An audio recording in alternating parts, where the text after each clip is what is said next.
Sure. So what are your plans? I'm not really sure. I know that I've got a lot of colleagues and they asked them if they still have stuff going. Oh, okay, so like you're gonna expand on the city. Yeah, for sure. So some sort of initiative. That makes the most sense. What do you do? So what do you do?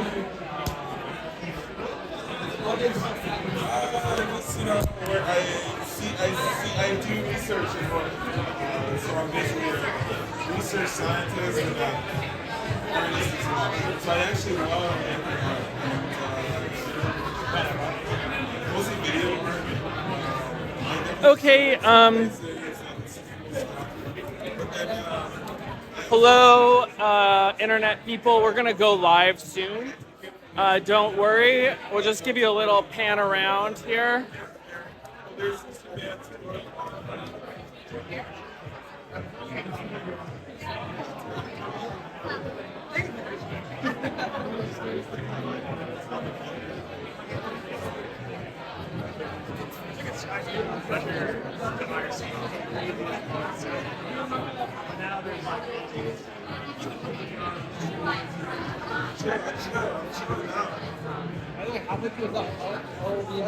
This was like 400 bucks. Yeah, it's cool. But I think it's really worth it. This is for the internet. Hi, Internet! Hi, internet. Hi. These people are on the internet. I'm gonna get you on. They're on I'm the gonna, internet. The internet.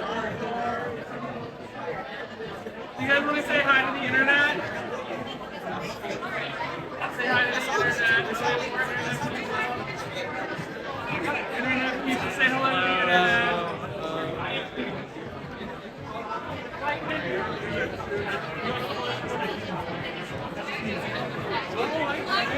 What would you say?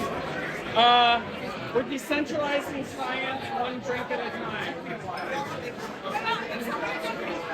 Oh, I know. What this, what I say about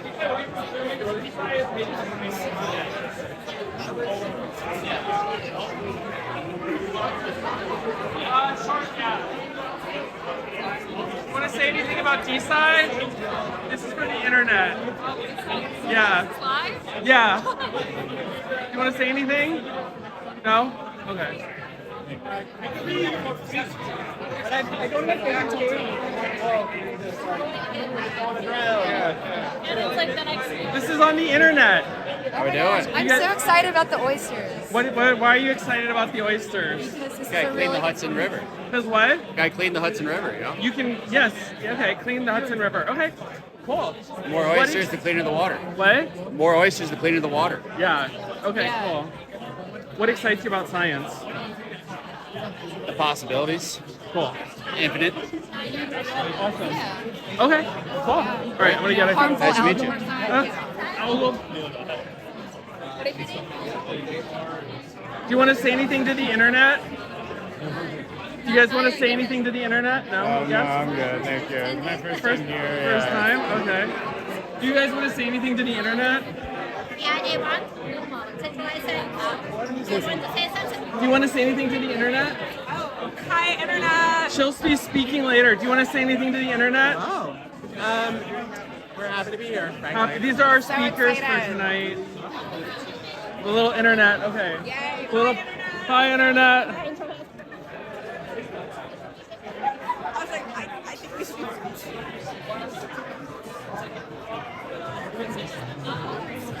Do you guys want to say anything to the internet? Do you guys want to say anything to the internet? No? It's very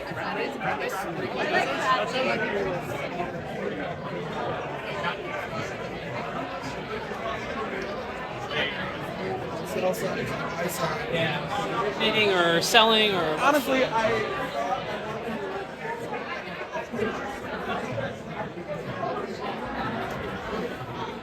All right, we're gonna start.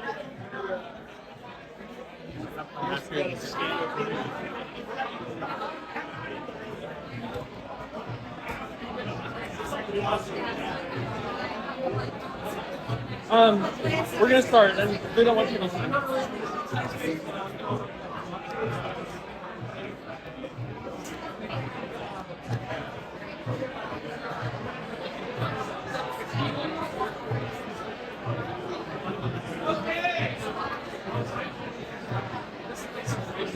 Okay, we're gonna start. Everyone find a spot. Don't sit here. All right, everyone, find a spot.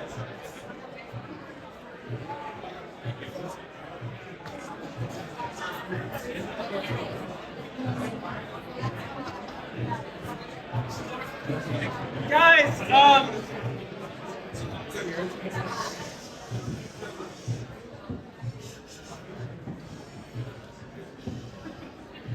awesome. Okay, in the back. Oh, also, if someone could ask the bartender to turn the music off for someone. Guys, in the back, because otherwise we don't have amplification, so everyone's gonna have to actually be quiet. Dor, could you ask the bartender about Dor? Can you raise your hand? If you're here. Dor. Bartender. He's got it. He's got it. Oh, you got it. Oh, thanks. Thank you. Okay. Okay. Thank you guys all for coming out tonight. It's an amazing turnout. And thank you also to the people on the internet that are also watching. We've started a live stream, and it's great to have people. I'm just going to keep it really short this time. Decentralized science is about making science fun and interesting and making it more open. So if you're interested in that, you can follow us on Twitter, you can tag us, you can follow us on Instagram, and we have an amazing array of videos online. I also started a company called Stadium Science, and that's around making betting fun and interesting. If you're interested in that, you can check it out. That's the people that sponsor it. We work together with them. I think without further ado, we would also like to thank the space. Everyone should get a drink and mention the code that we told you earlier. You get 15% off. Make sure to get a lot of drinks. We're very grateful for the hotel and the event space for being able to host us. And without further ado, we'd like to welcome our oyster people on stage. They're part of the Billion Oyster Project, which is trying to make the Hudson River more clean and also to sequester carbon. So without further ado, I'd like to welcome them.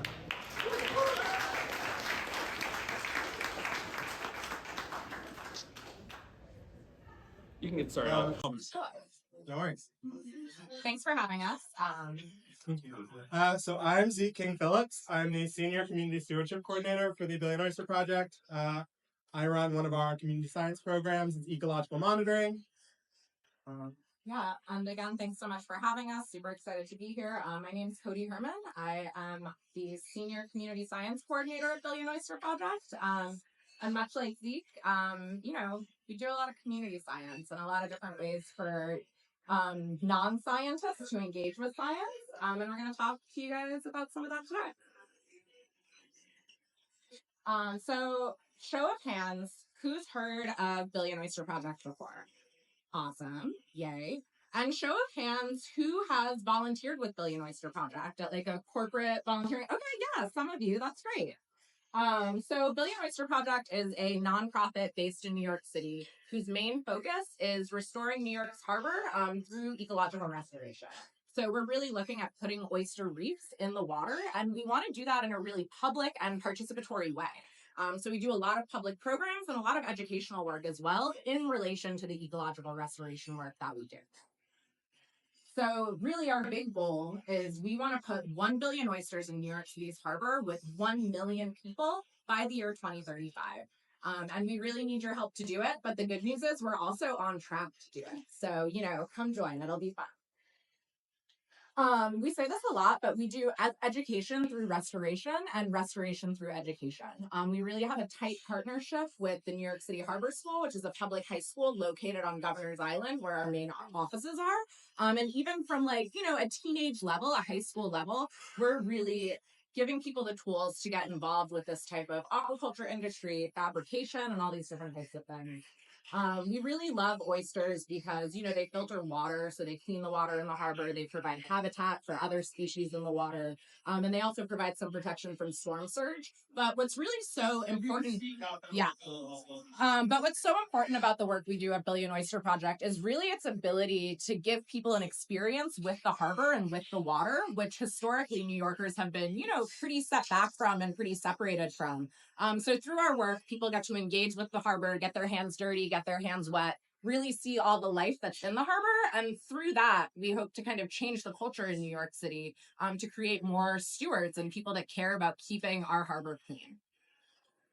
So for our process, one big thing we do is we collect shells. So we're going to set all these little baby oysters on shells, right? To make reefs, we get those shells from restaurants in the city. So we have a shell collection program that goes around to different restaurants that all of you might eat at. We have about 70 restaurant partners that you can find on our website. We take the shell that they give out to customers and we basically put it on like a giant pile on Governor's Island. If you've done our corporate volunteer days, you might have seen this. But it's like a pile as big as this room, I want to say, right? Really big. The shells go and cure there. So there's no more bacteria in them before they get put into our oyster installations. And some of how we do that is through fabrication. So right now we're producing a lot of reef balls with our volunteer teams. And some of the shell is worked into that concrete that makes those reefs. I don't know, if you volunteer, you can come see it. It's pretty cool. So besides shell collection and fabrication, we also do a lot of oyster production. So once we kind of make these reef balls and other types of loose shell that oysters grow on, we have to raise oysters. So I have one coworker who's always talking about like, oh gosh, I gotta go home. I have millions of lives depending on me.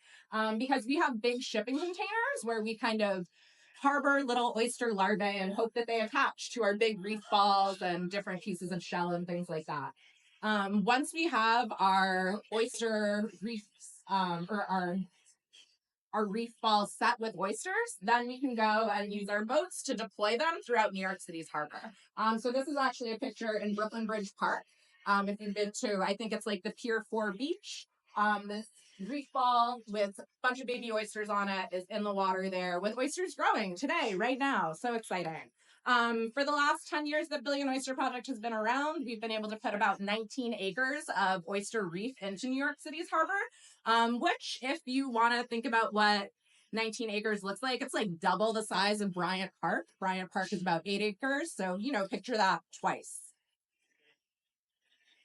So our big numbers here is so far we have put more than 150 million oysters back in New York City's harbor over the last 10 years across 19 acres. We have engaged over 20,000 students at different schools and through different education programs and engaged more than 15,000 volunteers. Some of them are you in this room, which is so exciting. And we've diverted over 2.5 million pounds of shell from landfill back into these reefs that we're helping to make. So cool. Back to our agenda. We did introductions. We did our Billion Oyster Project info. And here's Zeke with why oysters. Okay, so I'm going to cover why oysters. Besides the fact that people like to eat oysters, which I'm sure most of you in this room probably do, although I should mention you cannot eat any of the oysters in New York Harbor. That is simply not safe.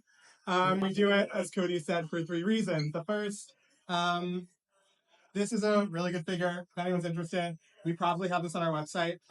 Next one. The first one is water filtration. So a single adult oyster can filter about 50 gallons of water in a day, which is frankly impressive for an animal that's really only about that big. But if you think about a billion oysters, by putting a billion oysters in the harbor, we could filter the entirety of New York Harbor in 3 days, which is frankly very impressive. And super important because, as Cody will talk about later, water quality is one of the other areas that we're really interested in. And there's probably a lot of people in this room, anyone who's been around the city for a while, has been told not to touch the water. And there are certain reasons for that. But oysters, with a billion of them in the water, could really help to remove a lot of the pollutants that we're putting in the water. Specifically, one thing we mentioned here is excess nitrogen, as I'm sure everyone who's interested in climate has heard of like algal blooms. and dead zones, these sort of marine issues that are the result of like runoff of fertilizer and also marine or also sewage runoff. Um, these issues can sort of be cleared up by putting a ton of oysters in the water as a nature-based solution. The next one, habitat and biodiversity. There are a ton of associated organisms that sort of end up living wherever an oyster reef pops up, not just because they like oysters like we do, but also for a number of reasons. Very specifically, as part of water filtration, oysters make their own mud. Everything that the oyster doesn't itself want to ingest, doesn't want to digest, they will wrap up in mucus and drop to the bottom of the harbor in what's called a pseudofeces. And so basically that pseudofeces is really good food, unfortunately, for other organisms like worms, like bacteria, that will deal with those sort of unwanted particles and debris. So this is an example of what an oyster reef might look like and a ton of the associated organisms. You can keep going, they're just gonna pop up. You have algae, you have the oyster here, obviously, but on the oyster, you have an oyster toadfish. You have a bunch of red algae, you have barnacles and tunicates and a lot of these other associated organisms that live in oyster reefs, not just because of that food, but also because these reefs provide, frankly, a great place to, like a coral reef, to rear young, provide safe habitat, places to hide from predators. These are all sort of ecosystem services that oysters provide to other organisms in their habitat. You going. Yes. There's more. There are so many associated organisms, and this is just a slide to show you a ton of stuff. Will come to the harbor basically if we put a ton of oysters in the harbor to build that habitat. The third thing that oysters do is shoreline protection. Can I get a show of hands? Who's seen Moana? Please. Cool, awesome. So I think basically, usually I put the clip from Moana. I skipped it today because this is an adult crowd. But basically, if anyone remembers the scene from Moana where she's trying to leave the island, she crosses her coral reef and basically immediately falls off her boat and almost dies. Part of the reason that that happens, like the island of Motunui that Moana was from, is protected by its coral reef. A bunch of oyster reefs around New York Harbor would help to protect our coastlines and our archipelago. For anyone who hasn't thought about it, New York is in fact an archipelago. Would help to protect our islands and our shoreline from a lot of the dangerous wave energy that would threaten to like basically take away a lot of the soft shoreline. If you think about Staten Island, Jamaica Bay, Long Island Sound, a lot of that is really soft shoreline. It's a lot of beaches, and that's really easily washed away by heavy storms, by heavy wave energy. And so by putting a ton of oyster reefs in the water, instead of waiting 1,000 years for those oyster reefs, this is an example of the living breakwaters off of the coast of Staten Island. If anyone's flown into LaGuardia from a southern approach recently, you might have seen a lot of gray rectangles in the lower harbor. Those are not reefs, but they are foundations of reefs. It's a bunch of rock. It's a bunch of these sort of reef structures that will be seeded with oysters to sort of jumpstart that reef process and protect Staten Island shoreline from that wave energy. Cool. Moving on now, I'm going to explain one of our community science programs. That's the Oyster Research Station program. Oyster research stations, they're about this big, yay big-ish. They're 18 inches by 8 inches by 8 inches. These are what we call in situ laboratories, basically just little structures that allow us to study oysters in their natural habitat. We fill these little metal cages that, as Cody said, are fabricated in-house by our volunteers with up to 200-ish wild, reared oysters, not wild oysters, we rear them ourselves. And basically, these structures help us to understand how oysters will fare once we put them in the water. What we use these structures for is basically two things: education and data collection. So we have community members. Yes, a bunch of different groups of community members. We have community scientists who are just community members like yourselves, if anyone's super interested and wants to get trained. About how to measure oysters, how to understand their mortality, how to survey biodiversity. We have community-based organizations that we work with, like Brooklyn Bridge Park Conservancy, like Hudson River Community Sailing. We have teachers and students. Teachers will use these structures in their classrooms for hands-on science learning directly on the waterfront with their students. And we also have what we call our ambassadors. These are really in-depth volunteers who take it upon themselves, like our community scientists, to go out and measure these structures on their own. The point of doing all of this data collection, either with us or independently, is very specifically to understand the harbor, to connect people with the harbor, but also to contribute to the restoration of a self-sustaining oyster population in New York Harbor. We use the data collected through the Oyster Research Station program to inform our permitting process. And when we're applying to put more oysters in certain places, we'll use this data to say, awesome, it looks like our oysters will grow well here, and we hope that the regulators agree with us. So these are just a bunch of pictures. Some of you are far away but won't be able to see. Basically, just a bunch of examples of different events and different groups of people using the oyster research stations. Okay, I'm going to cover right now a little bit of the data that we collected this past season, mostly figures, and I'm going to talk through them. These are the sites where we do more intensive data collection for the Oyster Research Station program, specifically with our volunteers. If anyone, I'm sure most of you have stuff to do 9 to 5, Monday to Friday, but if anyone happens to find themselves free on a Monday between 10 and 1, we do regular volunteer events at these sites where people can come with basically no experience and get hands-on experience measuring our oysters and surveying biodiversity. Next slide. This is some of the work that we did this season, basically water quality monitoring to understand what water quality looks like in terms of like the environmental parameters that might control oyster growth around the harbor. The three here are temperature, salinity, and dissolved oxygen, which are three parameters that are sort of known to affect oyster growth. The green bars represent the ideal growing conditions. And basically, as you can see, the dissolved oxygen in New York Harbor always looks great. Sometimes it's remarkably high, which is weird, but great for the oysters. We have our salinity, generally to be expected. This is an estuary. The tide flows in and out twice a day. And then we have our temperature. As you can see, the shoulder months are kind of cold, but like that's also to be expected. It's supposed to get cold in the winter. This is just to show that like New York Harbor really is the ideal place to grow oysters on a small or large scale. So this is what this season looked like at the 6 or 7 sites where we did this data collection. The initial height for each of the groups of oysters at those locations that were put in for this specific purpose is about 20 millimeters. So that's about an inch this season. And we saw remarkable growth, frankly, across all of our sites, the highest growth being at the Baylander. If anyone's been to Baylander, Steel Beach at West Harlem Piers, you might see some of our cages hanging off the gangwalk there. But basically, across the harbor, really good first year growth. The next one, our new oysters per cage. Not only this season did we see a remarkable growth, but we saw remarkable recruitment. It looks like not only are our oysters doing well, it looks like the oyster population. We talk about oysters perhaps like they haven't been here the entire time for the past 400 years, but they have. There's an oyster population that's doing really, really well up the Hudson.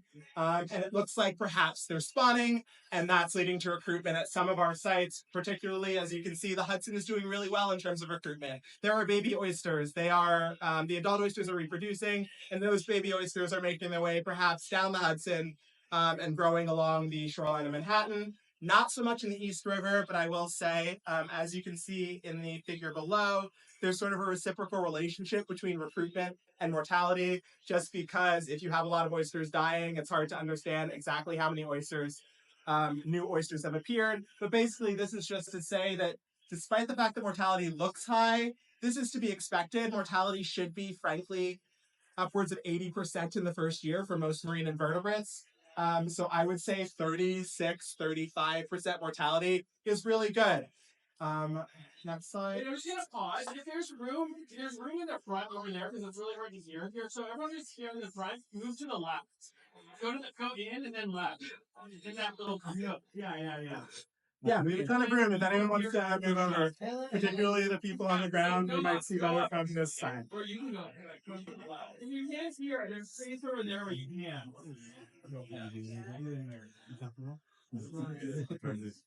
Just do that. Okay. This figure is my favorite. It's the only thing, frankly, that I really care about. And it's the biodiversity that we find at our oyster cages. I'm just like a 5-year-old. As soon as I see a fish, I jump on it. But basically, these are our top 5 species and the relative abundance across the season. Some of our sites, there's really no diversity. You're seeing mostly grass shrimp and mud crabs. Frankly, that's to be expected because the salinity of Baylander is so low. It's a little bit high up in Manhattan. But as you can see, we have relatively good diversity. I didn't put the species richness up here. We found about 36 unique species across the harbor this season, so pretty good. Not only are the oysters growing well, but also the biodiversity in the harbor has blossomed, frankly. Cool. Summary slide. A bunch of pictures of cool stuff we found this season. I'm going to go through that first because, like I said, that's the only thing I care about. A black sea bass, a spot-fin butterfly fish, which we didn't know you could find in the harbor, a spider crab, which is my favorite thing, and a seahorse. We found 5 of them this season. In case anyone was wondering, there are seahorses in New York Harbor. But just to summarize, we saw impressive first-year growth across all of our sites. We saw mortality rates that were within range, and we saw amazing recruitment in the Hudson River this season. Together, these findings suggest that, like, restoring an oyster, a healthy, self-sustaining oyster population in New York Harbor is well within our reach. All we frankly have to do is put the oysters in the water. The data from these oyster research stations, as I said, is used to inform our restoration efforts. So if anyone is super, super interested, you can come up to talk to me after this presentation, and I will give you a QR code to sign up for this season.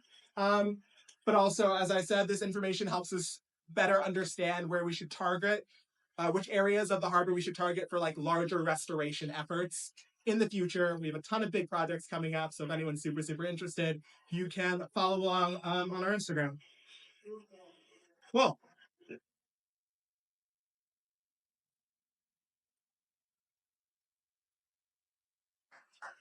Hi, I'm back.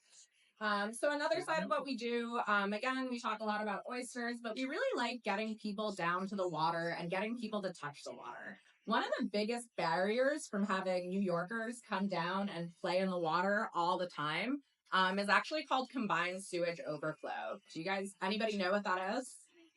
Okay, cool. A couple people. We're about to get into it. But we're going to talk about the community water quality testing program. And spoiler alert, it's all about human poop in the harbor. So when we talk about water quality, we can be talking about a lot of different things. You know, it could be temperature, dissolved oxygen, other parameters that Zeke just mentioned. Things like oil or petroleum, chemical waste, algae, turbidity, litter, pH, all these things. But today we're really just going to talk about bacteria. So in the community water quality testing program, which is a community science program that all of you guys could get involved in if you'd like to, we only test for Enterococcus. So Enterococcus is a fecal bacteria. It's found in the intestines of all warm-blooded animals. So that's me, that's you, that's like a goose somewhere, and other mammals, cats, dogs, stuff like that. And Enterococcus bacteria isn't necessarily the thing that's going to get you sick. But when you find it in whatever you're testing, it normally means there's poop in there. So when we find Enterococcus in New York's harbor, you kind of start to wonder, like, oh no, what is that? Is that a bad thing? And yeah, it is pretty bad. Obviously, when we talk about like being able to swim in New York's harbor, you really need to think about like tides and currents, and are there boats? You know, is it like a physically safe place to be? But the thing that would like make you like poop your pants or vomit in a couple hours would be coming in contact with the sewage bacteria, right? So that's again one of our big barriers from enjoying swimming in the harbor, or even like kayaking. If you think like, oh my God, I might fall out of my kayak and drink like a mouthful of poop water, you know, like that's where you're gonna get sick really quickly, not in like a long-term way from some of the other like more industrial and legacy pollutants. And yeah, if y'all are into bacteria, we test for Enterococcus, not E. coli, just because it lives better in salt water. So, and it looks like that, if you ever wonder. It's a little like, okay. So how does Enterococcus get in the harbor? It's through this thing called combined sewage overflow. So what we have up here is a little diagram. Here is like what happens normally on the left side of the screen. So basically, when you flush your toilet at home, it goes into a pipe underground, and that pipe takes your waste to a wastewater treatment plant. And those wastewater treatment plants, they can handle all of the waste in New York City during dry weather. So if it's not raining and you're using the sink at home, you're running your dishwasher, you're taking a shower, you're flushing your toilet, all that water goes into a pipe to a wastewater treatment plant. It's cleaned and put back in the harbor. On a rainy day, though, which is what you see on the right side of the screen here, all that rainwater goes into the same pipe as all your wastewater from your home. So it's a combined system, right? A combined pipe. New York City just doesn't have the sewage capacity to take on all that rainwater along with the waste from your guys' homes.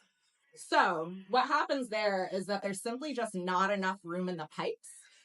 So as little as 1/10 of an inch of rain in an hour can trigger a combined sewage overflow. And that means that after it rains just 1/10 of an inch in an hour, which is a really like tiny amount, right? That's kind of just like wet on the floor type of vibe. That's going to trigger a combined sewage overflow event, and the city will expel raw sewage and unfiltered stormwater straight into New York City's rivers and streams. It sounds kind of crazy, but it's actually pretty common in older cities. I think there are 700 municipalities throughout the U.S. That has this issue, and I see a question. So where in New York City is that happening? Is that So, it happens. Staten Island actually has the least of it, believe it or not, because Staten Island was built a little bit later and developed a little bit later. So at that point, people already knew there's an issue with this type of combined sewage system. All of New York City, or 60 to 70% of New York City, has a combined sewage system. It's throughout all boroughs. And really the way that it works is there are about 418 combined sewage overflow points. So that's where like that sewage pipe literally meets the shoreline edge. And you could like go look in the tunnel, which eventually like goes back to people's homes, I love it. Don't laugh. It's really cool. I think it's fun. It's really hard to get those maps of where those tunnels are because it's like a homeland security issue. Also, don't joke about the tunnels. You could do a lot in those tunnels. But anyway, all jokes aside, about 27 billion gallons of raw sewage and stormwater are expelled into New York City's harbor every year. 27 billion. That's a lot. You go to the next slide. And just a quick shout out to geese, because geese also poop a lot on like the beaches where you might want to launch your kayak or like wade into the water. And again, they're like warm-blooded. They have enterococcus too. So sometimes it's just like, we don't know if it's human poop or goose poop, but it's the poop that'll make you vomit if it gets in your mouth anyway. Next slide. So again, some things we just went over. How does enterococcus get into the harbor? New York City has a wastewater and a stormwater problem. So New York City's sewer system pollutes the harbor. About 60 to 70% of New York City has a combined sewage system underneath it, like I mentioned, and I can show you guys some maps as to figure out where you fit in all of this and where your toilet flushes to later. We can pretty much do a lot of this. So the other 30 to 40% of New York City has what they call an MS4. And that's where like the sewage pipes are separated underground. So no matter if it's dry weather or wet weather, your toilet flush is going to go to the wastewater treatment plant. But in those areas, which is about half of Staten Island, also just for fun, so those areas, any litter that you throw on the street, or anytime like a dog poops and somebody doesn't pick it up and then it rains, all of that gets caught up in the stormwater and flows into a storm drain is always going to expel directly to the harbor. So there's really like no perfect solution when it comes to this stormwater issue. And as we see more rain from climate change, and as we see more people living in the city, more water lines, more toilet flushes, it's actually a really complex problem to try to think about. New York City's harbor is unarguably the cleanest it's ever been, but when we look at an issue like sewage pollution, it starts to get a little more complicated. Oh, and then 5% of the city has direct drainage. So those are like the homes in Howard Beach where the toilet just goes straight into the harbor. But we don't talk about that. I don't want to disrupt what they got going on. That's the secret stuff.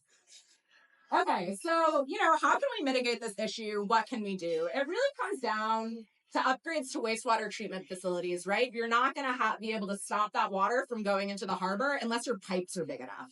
And there are a bunch of other things we could do, like retention of stormwater and sewage. So that's essentially just like big storage tanks called gray infrastructure. Have y'all heard in Gowanus? about this big sewage storage tank infrastructure project. So this is kind of a picture, and you can see the scale of it. So this is like a huge work truck that's like a little cat excavator, and this giant pit that's ultimately going to hold, I think, 12 million gallons of sewage and stormwater during rain events, which is going to stop a lot of the sewage overflow from a place like from going into the Gowanus Canal. And then you also have the detention of stormwater as another thing that can really help this project problem. So have you guys seen rain gardens on the sides of the roads? So there's like a little curb cut. I see a lot of head nods. We love that. So these rain gardens are actually really important to stopping your poop from going into the harbor during rainstorms. Each one of these gardens can hold about 5,000 gallons of water underneath it. And that water slowly seeps back into the earth. Instead of going into our wastewater system and overloading it. So every one of these is taking 5,000 gallons out of the wastewater system, which is straightening the capacity to treat actual sewage, which again is it's just gross to have the poop water in the harbor, right? So one rain garden at a time, right? Or really big infrastructure projects.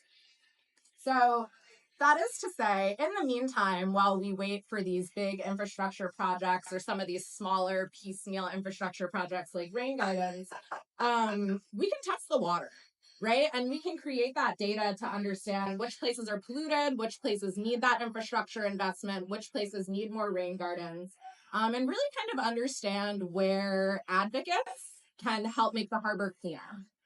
So that's a picture of our water quality jar and stuff. This is the vibe, if you want to do it. Little gloved hand, little jar. Could be you.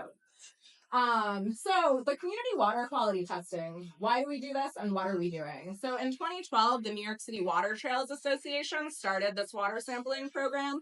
It was really a bunch of boaters and kayakers that wanted to focus on bacteria testing near public access points and the shoreline edge. So places that people might fall in.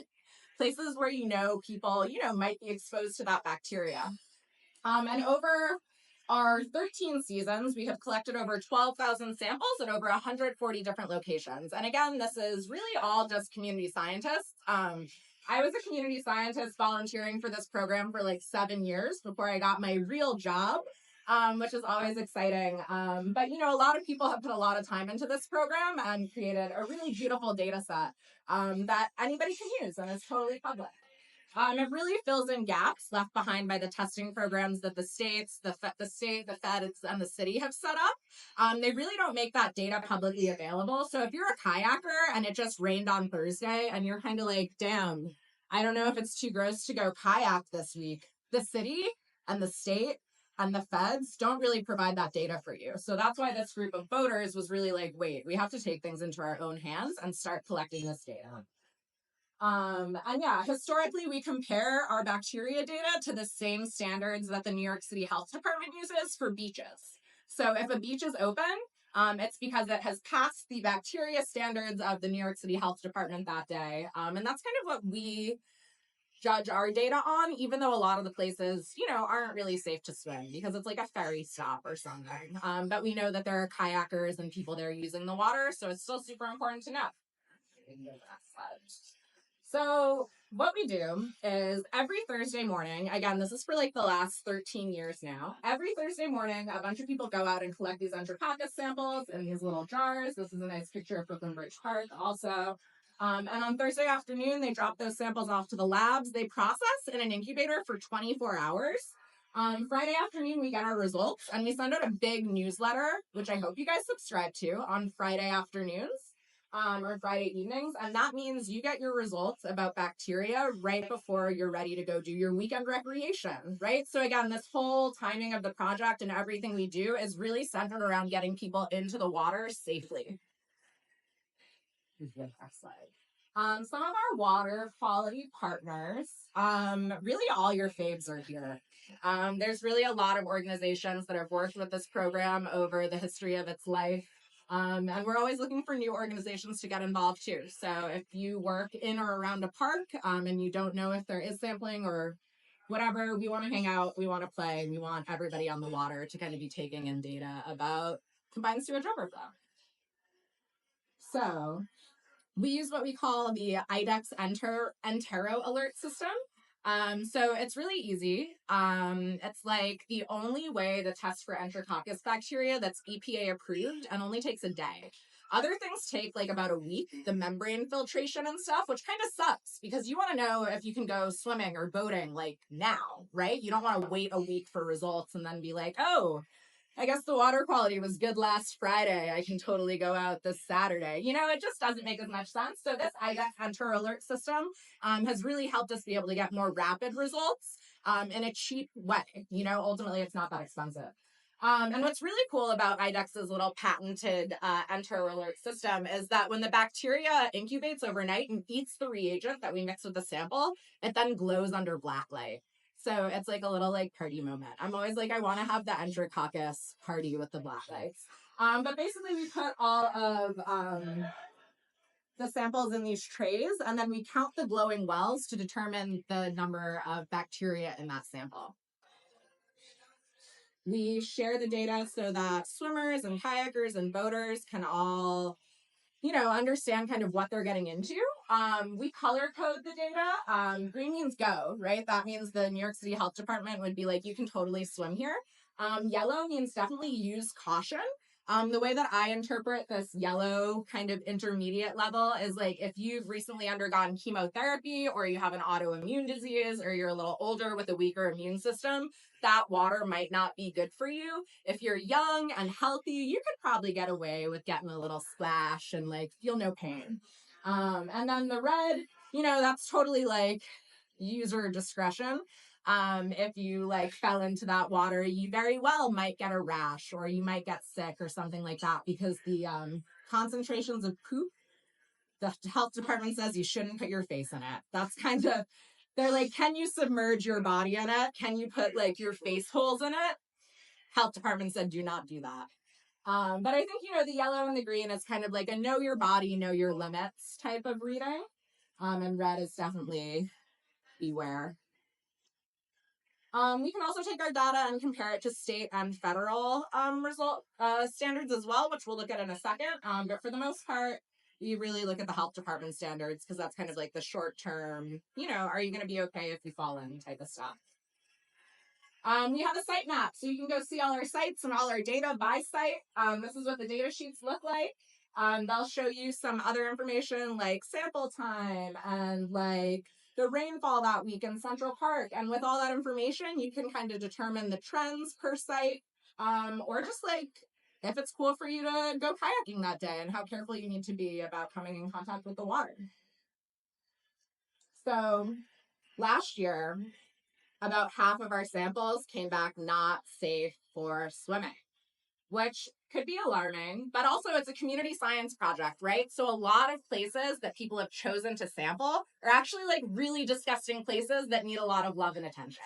It just so happens that people are really interested in like polluted waterways like Newtown Creek and the Gowanus Canal. You know, people love these waterways, which is great because they need a lot of love to kind of come back to be healthy and functioning ecosystems.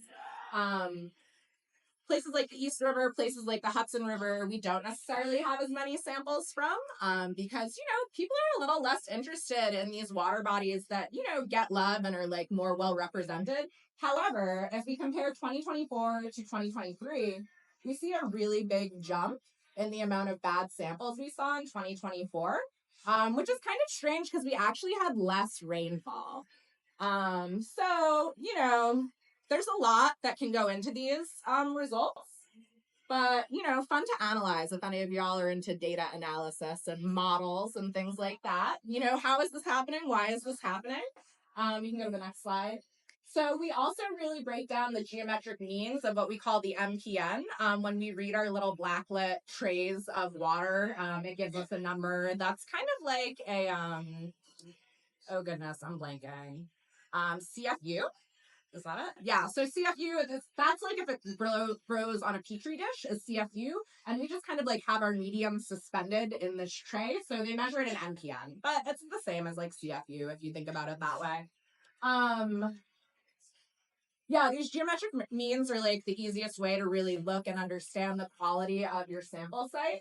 We did not see a lot of good geometric means this past year. In 2023, it was really split like evenly. We have about 90 sites per year. Areas with open water with more current, like the East River and the Hudson River, we see much better water quality. Whereas when you go to these smaller tributaries that are narrow, that don't have as much current, like Newtown Creek, Westchester Creek, the Bronx River, Flushing Creek, Coney Island Creek, you see much worse water quality results there. So, for example, last year, the best site that we saw in New York City was Hudson River Pier 40, which is where the river project is. Maybe y'all have been there as well. Really good water quality. Most samples that we took there were like safe for swimming. Whereas the worst site that we saw in New York City this past year was in Newtown Creek and Dutch Kills, which is the little creek that curves around the back end of Long Island City. Really funky in there, right? It's like this far away tidal tributary. The clean water from the East River doesn't really get that far up to flush that sewage overflow out. It's kind of a common story and kind of predictable. And this is comparing our water quality to the state standards. So you can see where we're not meeting city standards, we're also not meeting state standards. This basically means that the city, in the fact that it, puts out this 27 billion gallons of raw sewage every year, is non-compliant to state standards and to federal standards. They basically just pay a fine every year, and that's how we deal with it. There's a lot of room in this space for more policy advocacy and really a lot of things we can ask from regulators to help us, make things match up a little bit more and have realistic standards for maybe what is expected or, standards that actually might feel attainable or a path to get there. Lots of room. So if you want to talk more about it, you should. And of course, does New York City need cleaner water? What do you guys think? Nice. We really need cleaner water because of the EPA Clean Water Act. It says all water bodies in America should be swimmable and fishable. Zeke said you can't eat the oysters around here, right? So it's not really fishable. You can't really swim in the water because you might eat human poop and vomit, so we're not there, right? So of course we need cleaner water. But without big investments in that green and gray infrastructure, it's going to be really, really hard to tackle this sewage infrastructure problem. And it's really only going to get worse due to climate change, right? We're getting more and more rainfall, but also because of increased population in New York City too, it's also another thing that's making this a little more challenging to mitigate. Another thing to think about is as extreme heat becomes more and more of an issue in New York City, you're going to inevitably see people turning to the harbor as a place to cool down. If that water is full of harmful bacteria, those people, not only are they going to be really, really hot to the point where, their lives may be in danger, they'll also be coming in contact with this harmful bacteria and might not know about it. They might not even know that they're exposing themselves to that when they go to the water to cool down. So this sewage issue is really, an environmental justice issue, a climate justice issue, and something that we as New Yorkers really need to think about when we think about, equity in the face of climate change. Some research and information for you. So the New York City Department of Environmental Protection has a map for the MS4 areas. If you want to see if your poop does not go into the harbor, look up the DEP MS4 map. If you are interested in finding the combined sewage overflow that your poop goes into when it rains, which I highly recommend you do, and you go visit it and you start to understand where a little part of you lives out in the harbor potentially, you can go to Open Sewer Atlas. It's hosted on a Tumblr, so this is like an old school vibe. So find the Open Sewer Atlas Tumblr. There will be a map that you can go to there. You can type in your address and see, where your poop flushes to when it rains. And then, of course, you can look at the Department of Environmental Protection's map of CSOs, which doesn't show you all of them, but it shows you the big bad ones, and most of them are in those tiny little channels and tributaries that we talked about earlier that have bad water quality because of lack of current. So you'll see that they're in Flushing Bay, Flushing Creek, the Bronx River, Bowery Bay, Westchester Creek, the Harlem River, Newtown Creek, Powdergate Basin. All of these are really tiny channels with not a lot of shoreline that are just getting totally blasted by human poop during rainstorms. Really something to think about and look at when thinking again about like equity and infrastructure and development. If you want to stay in touch with us, and I think these QR codes may or may not work because the thing's a little out of focus, but let me know. You can subscribe to our newsletter so you can get all the latest sewage news and also our water quality results once the season starts up. And you can also become a water sampler. If you want to become a water sampler, on the right over there, there's a form, an intake form. And I will email you back and we'll try to find you a place to sample this year. And I can give you this presentation like 3 more times throughout the year because it's my favorite thing. Cool. Other ways to get involved with Billion Oyster Project outside of sewage pollution, of course, you can come volunteer. Again, a lot of those fabrication projects that we talked about, whether it's building the oyster research cages that Zeke talked to you about or helping to fabricate reef balls. We have events to do all those things. You can visit one of our shell collection restaurants. So all of our restaurants are listed on our website as well, bop.nyc, real easy. You can find one of our restaurants, again, 70 restaurants where you can eat at, knowing that those shells will go into a future restoration project and stay out of landfills.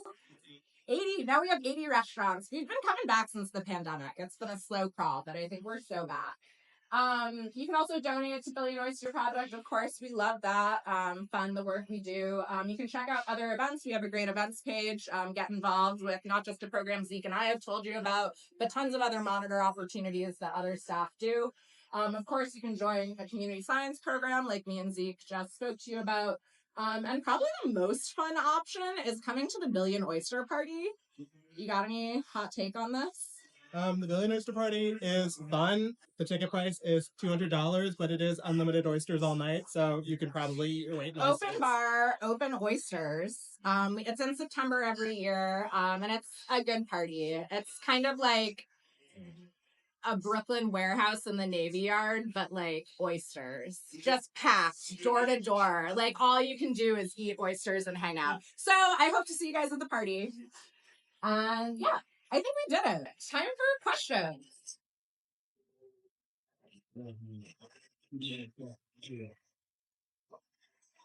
Hi, yeah.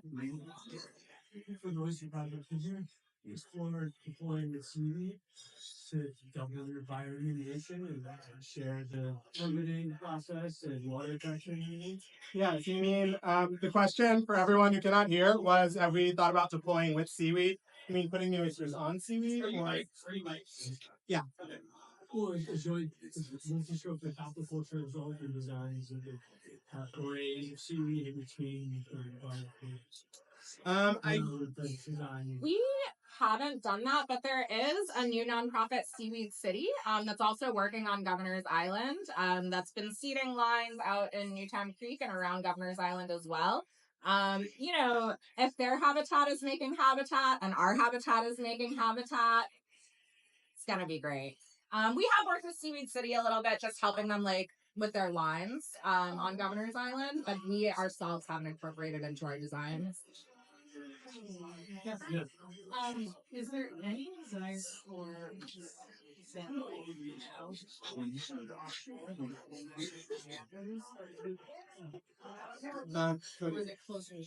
Offshore? Offshore would be very interesting. If you happen to be able to take an offshore sample every Thursday morning, it's rough. Saturday mornings? Not so much. Again, because we're trying this specific program, we do a lot of Thursdays, huh? Wednesday nights? We can talk about it. We can figure it out. But again, we're kind of on like a strict Thursday schedule because we have this Friday newsletter vibes. I didn't make the rules. It's just how it is. But we do need to kind of come up with ways to expand the program based on people's capacity. Any other something products? Is there any other chemical processes for doing the water home you actually look for real time? Real time. Or near real time? Yeah, I think you tend to see a lot. Oh, sorry. So asking, besides enterococcus bacteria, are there other indicators you can look for fecal pollution, kind of on a more short-term scale?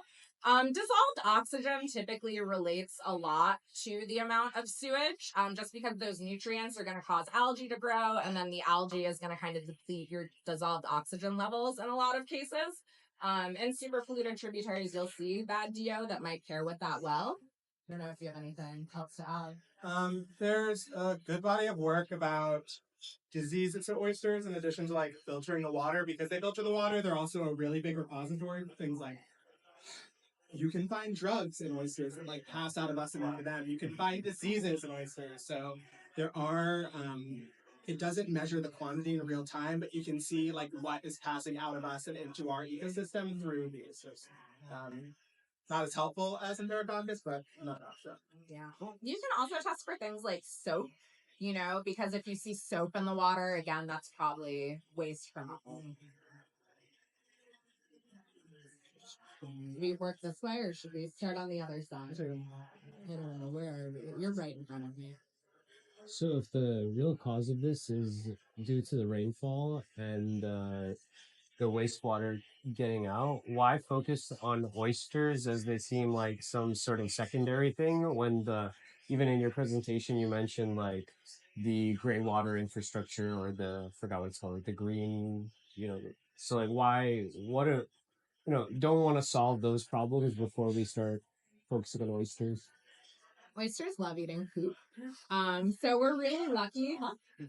Oh, sorry. I keep forgetting to repeat the question. The question was, should we be focusing more on the sewage pollution issue than the oyster issue, and focusing more on infrastructure improvements than natural or nature-based solutions? I think there's definitely a balance to it. To be quite frank, Billion Oyster Project started with this mission of education through restoration and producing oyster reefs. Not so much on the water quality zone. It kind of came in after. But again, it's really related to our mission of, providing access to the harbor. Yeah, I think my big point is that it is significantly cheaper for us to just put oysters in the water than for the city to spend a lot of billions of dollars. We're talking like 10, 20 billion to fix the problem. I think perhaps, it's us doing the oyster restoration. Like we, as a community, as an organization, we don't have the funds to fix that issue. I also would say like the gray water infrastructure in Gowanus has cost 10, 20, 30 million dollars, which is the amount that it would cost us to put probably about 300 million oysters in the water. So I think like it's really a cost issue. And also, like Cody said, how we came into this. Yeah, you guys talked a lot about like sewage pollution, but how big is, say, the other pollutants that you guys talked about? Maybe like harmful industrial chemicals or oil or such. Are they as big of a problem as sewage, or? Yeah. So the question was about legacy chemicals, not sewage pollution, but like PCBs and PFAS and all of those other heavy metals, the chemical pollutants that like were dumped into the harbor for literally hundreds of years. Those are quite honestly still there. They are just at the bottom of the harbor, buried in the mud. So the Army Corps of Engineers, I believe, was looking at specifically around ferry docks, the remobilization of a lot of that sediment as remobilizing those pollutants. We focus specifically on Enterococcus, as Cody said, because like we inherited this health issue. In terms of the ability to oysters to deal with those pollutants, probably not as good, but I think, I don't know, they're all there. There are like tens of feet, upwards of 30 feet of mud that is just pollutant laden at the bottom of the harbor, so much so that the solution, very frankly, is to put cement on top and just hope it doesn't move. I think it would require much more money and effort in terms of remediation than anything this city or this country or this state is ever going to put into like fixing the problem, is my personal feeling about that. We're lucky that people don't just illegally dump like they used to. The harbor is so much cleaner than it was, and that's because, we built more wastewater treatment plants, but also the culture and regulation around like industrial dumping. It just doesn't happen the way that it did before. So now it's not like petroleum leaks that are stopping us from enjoying our harbor. It really is more this like infrastructure issue with the sewage. Can you talk about the distribution and allocation of the billion oysters? Are you allocating them to the heavily polluted area more than across the river? Breaking down like Yeah, so we have about a dozen reefs right now. If the question was about the allocation of oysters around the harbor, are we focusing on heavily polluted areas? We have about a dozen reefs that are scattered around.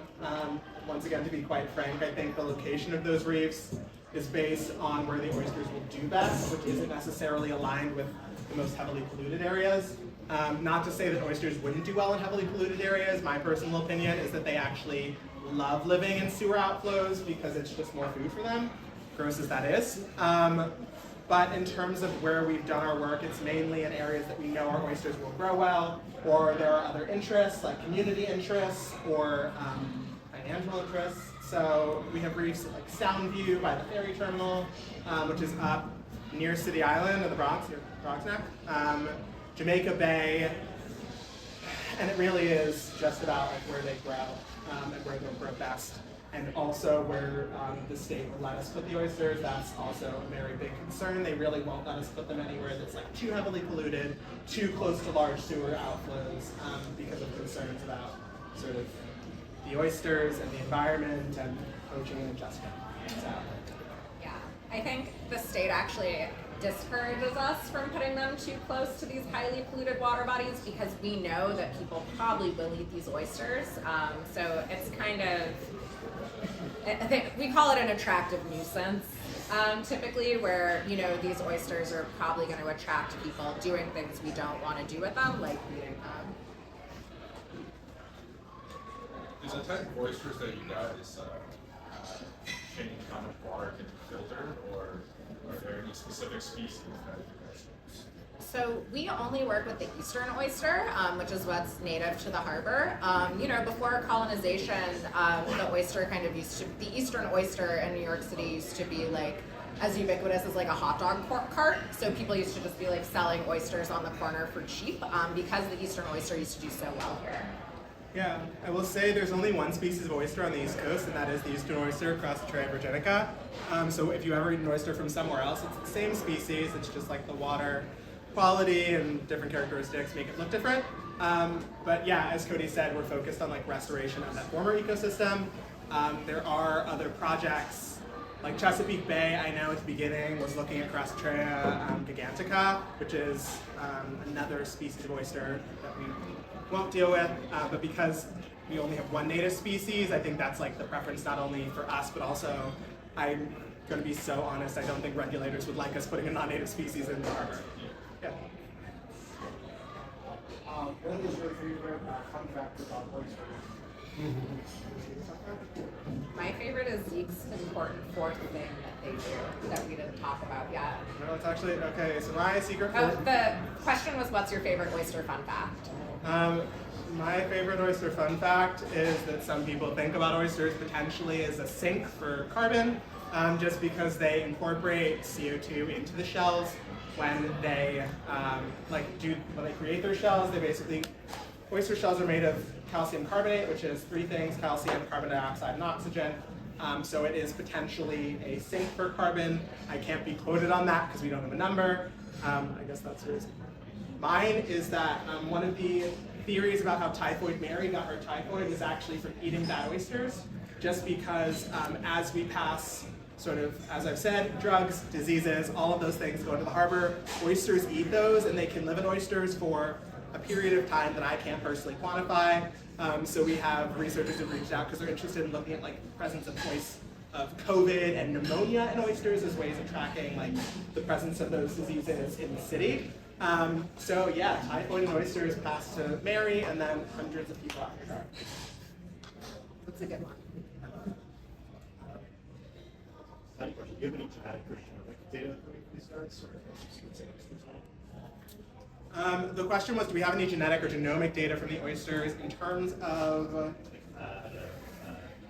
ones that do better that survive in different areas? Yeah.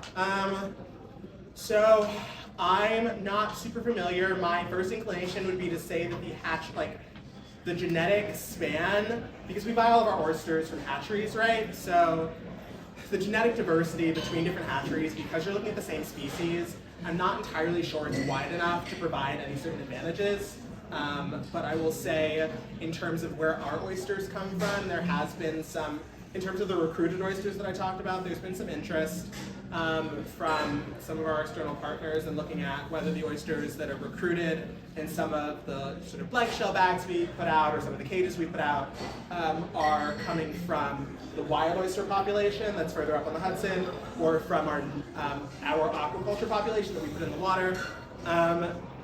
I have heard tell, as in I've read the paper by Matt Hare at Cornell, who said that the upstream population is not providing any larvae to like downstream, so like they'll spawn but they're not making their way down here.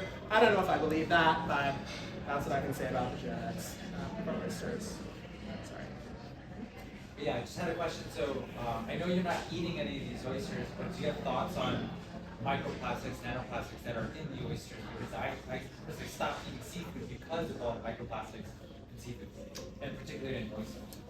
The question was about microplastics and oysters, and are we worried about it? And I'm so glad you asked, because last year our intern did a project on microplastics and oysters. Yeah, I will say, I don't mean to scare anyone. I read a couple of papers today about, quite literally, microplastics in not just oysters, but also seafood. I think the most recent review that I read said about 60% of global fish populations probably have microplastics in them, and 94% of oysters globally have microplastics, and that's a combination of like micro beads and micro threads. So whenever you wash your clothes, if you're wearing an acrylic, a polyester, a synthetic, frankly, you're shedding microplastics. Those do end up in our oysters, especially with our sewage system as it is. Anything that ends up in the water does end up in oysters. So yeah, oysters are a repository for plastics as well. But to be quite frank, all of us have plastics inside of us anyway, so yeah. But even when, we had a high school intern last year and we just had them like cut open some oysters and just look under a microscope. It was pretty lo-fi, it was like super simple stuff. And even he was able to like clearly identify like fibers and plastic beads, like all these different shapes that, you don't really find in nature. It was very obvious, like, oh, that's a plastic, or that, So even just at a glance, a 16-year-old can find a microplastic in your oyster.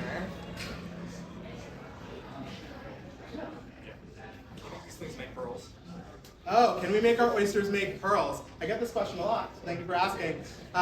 The Eastern oyster does not actually make pearls.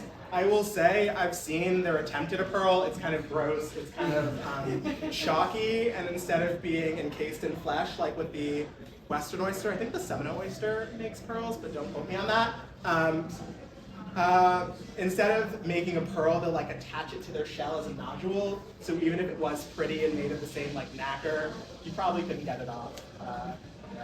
So they do not, unfortunately, make pearls. The way that like pearls normally work is like while they're filtering, they'll get like a little piece of debris in them and then build up that pearly outside around that piece of debris. With the Eastern oyster, they kind of just like push it to the top of their shell, and that's why they're kind of lumpy and freaky looking. Which I just think is so New York at the end of the day. Hello. What's our score? How many oysters out of a building? Yeah, we're at 150 million. Ooh. Yes, 150 million. This summer, I'm gonna say we'll probably do 50 to 70 million. I haven't looked at our pipeline, but we'll probably top 200 by the end of the year. And we have plans to scale up very big, very fast. So we'll get there. We have 10 years, so. Yeah, basically I think over the next 10 years, we're trying to put about 100 million more oysters in every season, roughly, to get to our goal in 10 years. Yeah, what's the limiting factor in how many oysters you can do in the summer? What does scaling up look like? Yeah, I think the question was, what does scaling up look like in oyster production? I think, obviously funding is a big issue. It costs a lot of money, not necessarily to like take care of the oysters, but to do those deployments. It's a lot of boats, it's a lot of moving people around, it's a lot of labor, and a lot of time permitting things, and that can kind of get wonky. Also, baby oysters are kind of hard to keep alive. The larval stage, we kind of had massive die-offs this last year, right? Yeah. So the die-offs that we saw last season weren't just our oysters, like we're not just killing them. Our hatcheries actually had a bunch of crashes. I'm not entirely sure what happened, but frankly, if oysters got more expensive last year, it's probably because of that. The other thing I'll say is permitting. Regulators really are only comfortable with a certain amount of oysters at a time. That's totally understandable, so we're not just like overwhelming the ecosystem, but we do have to come to an agreement with how many we can put in the water with the regulators, and I think that's also a factor. Are the oysters taking food from anyone else? If regulators are limiting the amount of oysters, what do more oysters negatively impact? The question was, what would be the negative impacts of putting more oysters in the water? Are they taking up space or food from other organisms? I think it's just that, again, dealing with oysters in New York City's water is very difficult for regulators because you want to protect people that might be eating them. So these big influxes, I think, are also like, how do we survey and manage and make sure that populations aren't eating oysters, and the more that you're putting in, the more you have to do of that. Yeah, so what I'll say, there is not, the oysters are really lucky in that we have eaten so many oysters and like decimated the population in the harbor over the past 400 years so much that like when we put oysters in the water, it's sort of an innovation. We call it habitat uplift. There's not really competition for food. There's not really competition for space because we are creating new habitat basically. The only other really large-scale ubiquitous bivalves in the harbor are mussels, which aren't really occupying the same niche. So yeah, there's not a ton of competition between oysters and other organisms. You did mention a lot about like the mortality rates, and one of the goals to eventually have them reproducing themselves and like thriving their own organisms, like organically reproducing, or is it something that you feel like billion at the end of the road might not be enough, have to do a little bit more to keep on pushing the river safe? Yeah. So the question was about mortality and about whether our goal is a self-sustaining or a reproducing population. We say self-sustaining population is our goal very specifically because we do want them to reproduce, but also we are the Billion Oyster Project, and that billion number is just the number we're going to dump into the water. That doesn't count the wild oysters that are already there that we have evidence they're reproducing. We see new baby oysters every year. We saw recruitment in the cages. So they're doing super, super well. It takes about 2 to 3 years before an oyster is ready to reproduce. So the oysters we put in last year won't be able to reproduce until next year. So if there are sort of large-scale impacts in terms of like the amount of larvae being pumped into the water by our oysters, it takes a couple of years for that to happen. But as I said, there is evidence that the oysters that are in the water, whether they're ours or whether they're the native oysters, are already reproducing. So basically what we're trying to do is just give the population a jump start. We're trying to put 1 billion more oysters in the water. We don't have a quantification or like a number right now on how many are already there across the whole harbor, but like that billion should help to jumpstart the formation of a new large-scale ecosystem scale population. And lately we've been looking at places where wild oysters already exist and understanding, how we can help those reproducing populations kind of like move a little past where they already are. And then, the spat and larva from that reef, maybe it finds its way over across the East River to like another installation we have. And like those communities all throughout the harbor can start to support each other. Anyone else? Did we do it? Awesome. Yay! Thanks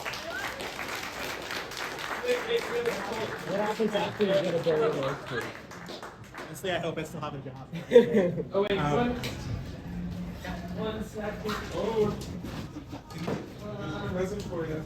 Thanks, everyone. Yes, thank you all for coming. Great audience.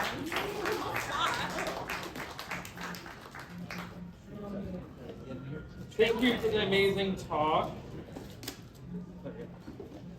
We are really big into trash. We got you a DeSciNYC mug, so it's a t-shirt. Yes, and thank you guys for the talk. So let's give them a round of applause.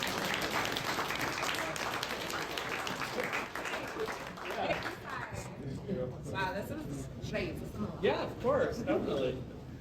Thank you. Yeah, you guys can all chill, enjoy, get some more drinks at the bar. Yeah, that's all. Thank you guys. Thanks so much. Yeah, of course. Oh, thank you.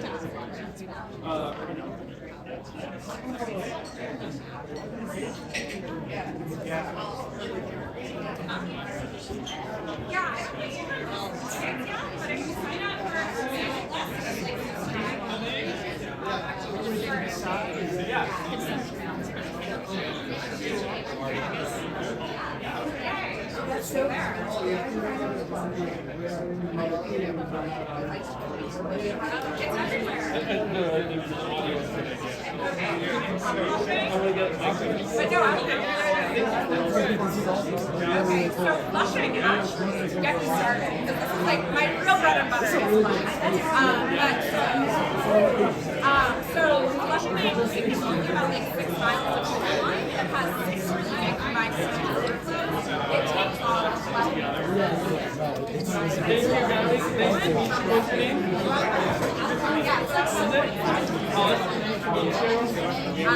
oh, you want to go that catch me favorite place for mine. Who knows what it is? Yeah, you know, like Casino Park. You know that area. Yeah. Yeah, Flushing Meadow. White? Oh, man, you're so lucky. Okay, yeah. I'll see you tomorrow. Bye, guys. Thanks for coming, you guys. So we'll do a test. That's why it's so bad in Flushing, is because the catchment areas along the side of that big park, Flushing Meadows, like everybody I've ever met in my life, like in Flushing, there's one in College Point, but again, it's just simply like the size of the population and, you know, the lack of people. Yes, you said one of the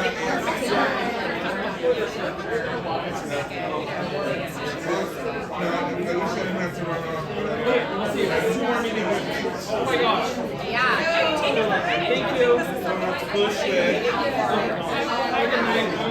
Thank you. It's great.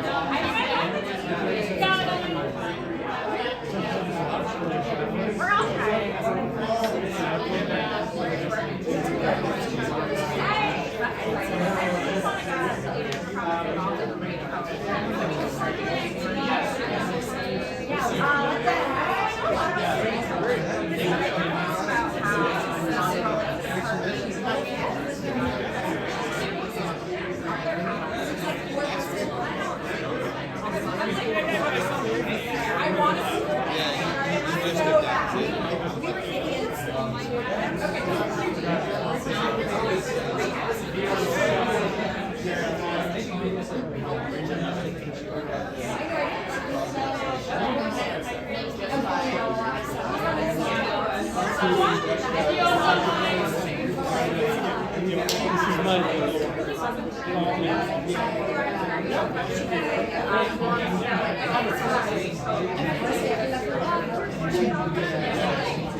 Yeah, there's definitely like oyster groups and like oyster monitoring and like was talking about if you're in like northeast Queens, I think we at my house. So yeah, you live in Victoria.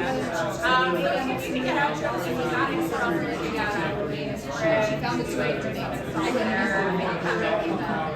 Why did she message me because she was those oyster yes, yeah. So that was really good for student group. That's just, involved for getting their hands but that's something that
That's always how it is. I don't want to go. I don't want to go to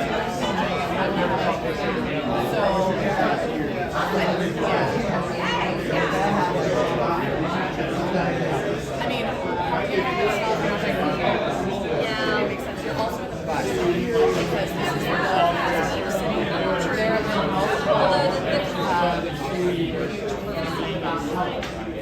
So I don't know. Manufacturing cell that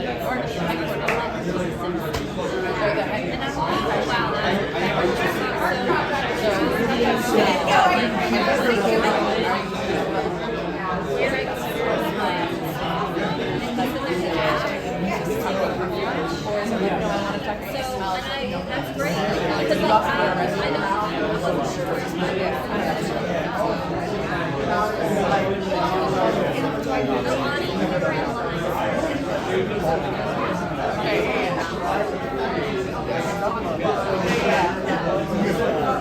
The things that want to say like the rumor that like certain Subway sandwich shops without smelling fresh baked bread,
I'm like really bad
No.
That's why I do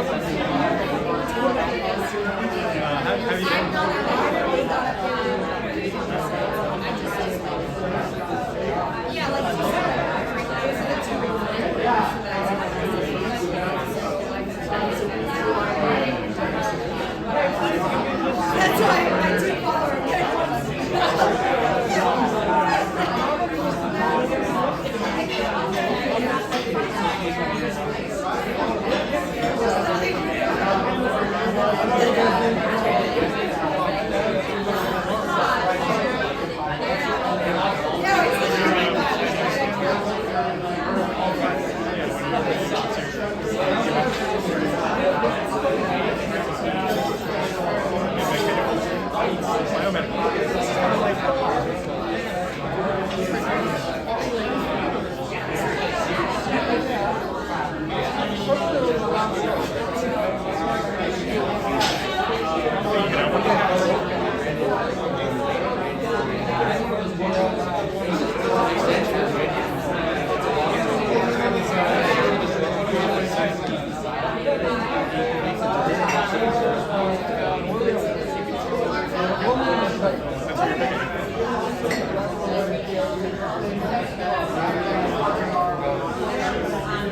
But some of them, because they have 10 or 20 points to pick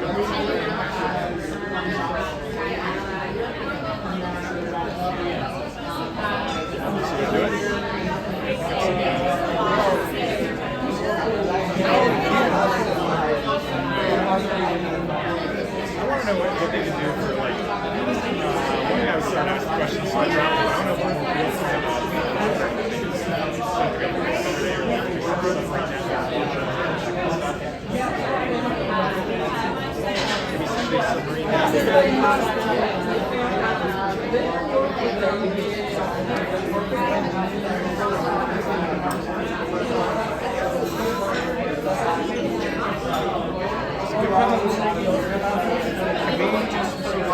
radar. Can they just scan like sonar and like check how many we got or something?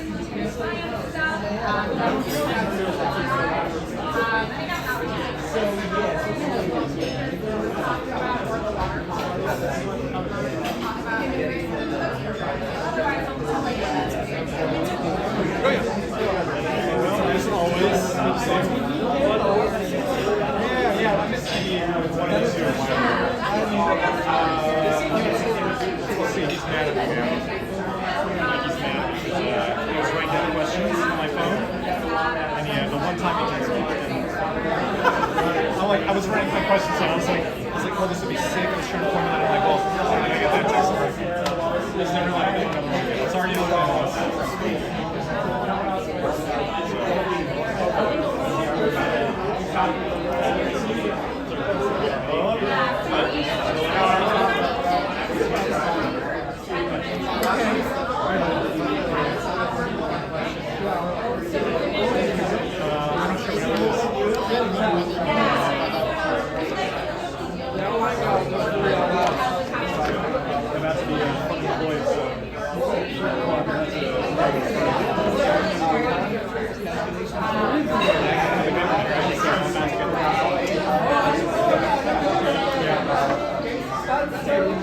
I'm praying that I get paid, but I should be on severance for the next 8 months. So it's reduced to and I did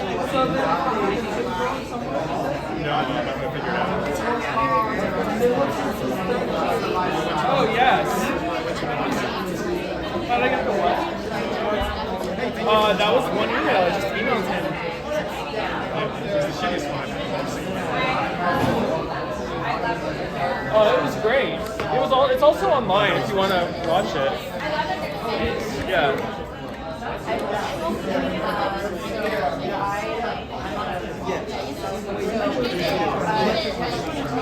Where do you practice? I have some very targeted questions, but I also have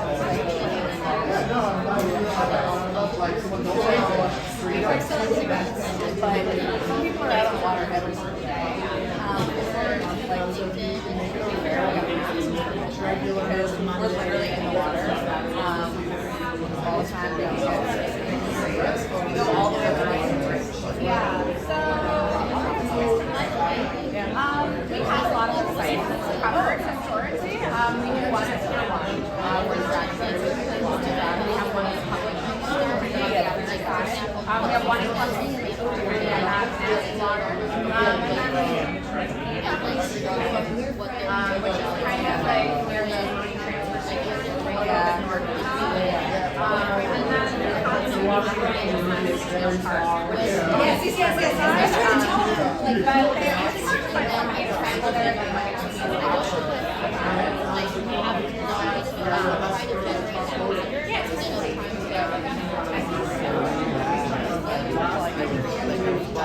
is that so we have numerous labs. Normally if you're testing out now, people like there. So you're like every day there's so much. But yeah, if you wanted to go out to College Point,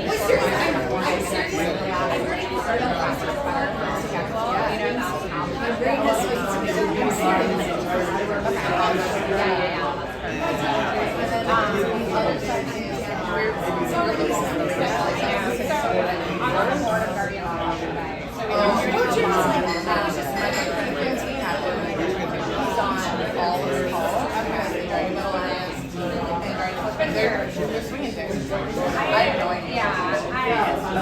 That's talking about it. Yeah. He would love to talk about it. I agree. We're very much in line with like never enough food, always how they're living. We're always figuring out how to manage it down. So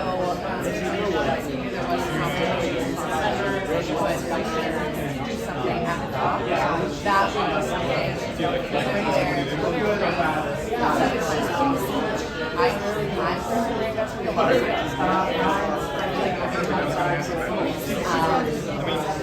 What are the things that you're sampling? I guess just do like got it. That would be really like, we're there. We had oysters that the Empire Dragon team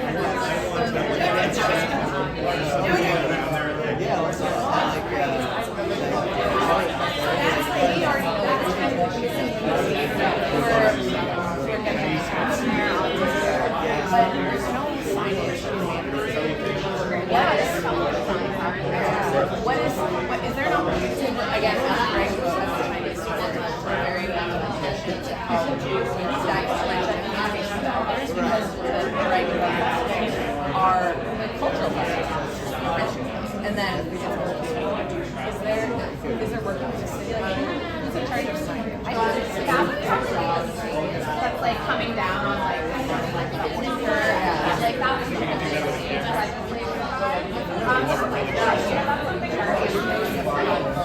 that's something I didn't love her. It's like every once in a while we come by and there's nice. Is that how you got Guardians or Wizards?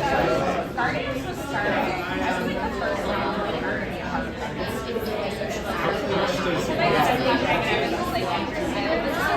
Problem myself, and they were kind of like, they were like, Empire starting to do whatever they used to do. And then it was frankly great time. So that's, and then it was we got water quality volunteering and everything like something that you guys might have was like so fun to see out. But it's like all day. I just love the street. I want like National Geographic or something like that. That's kind of like it's like a diversity. Yeah.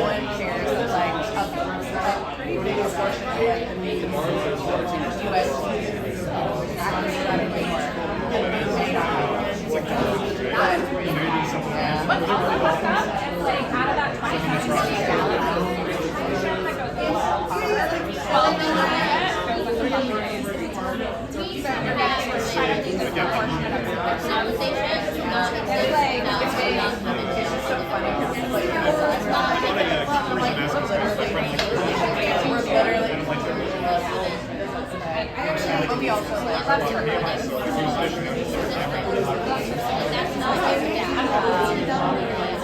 You were also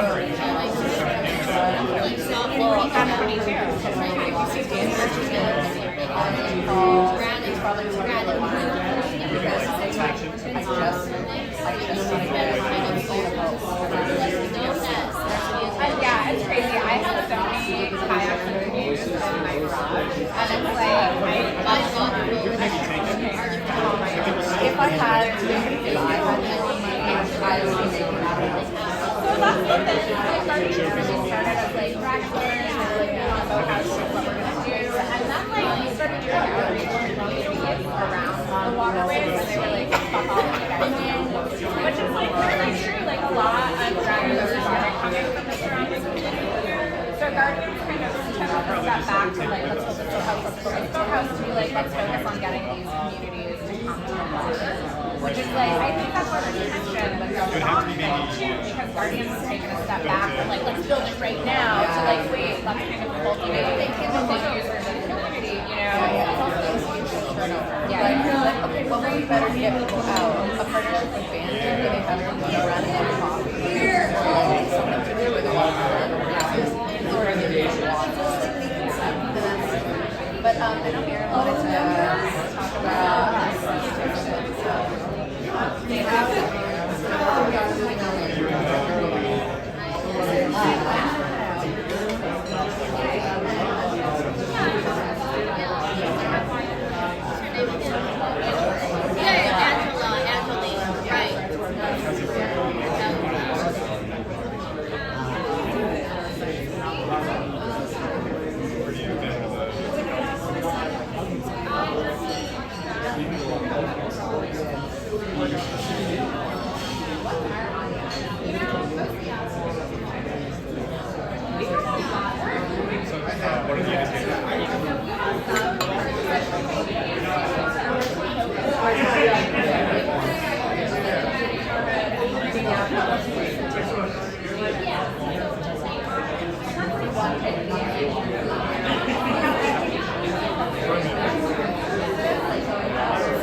got the merch. I got the merch.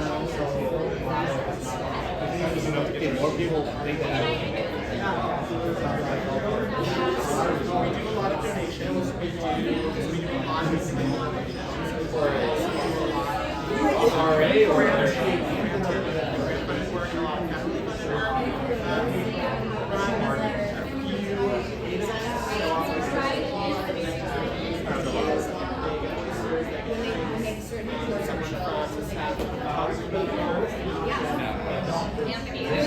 not our oysters, no.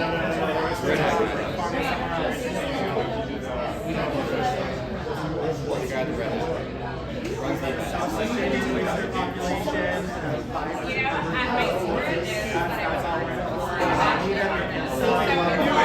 They're effectively newest, but they're very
Arbor.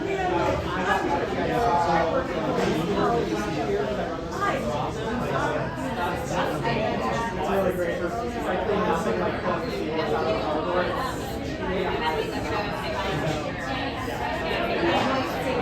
You can find them on our website on Mondays.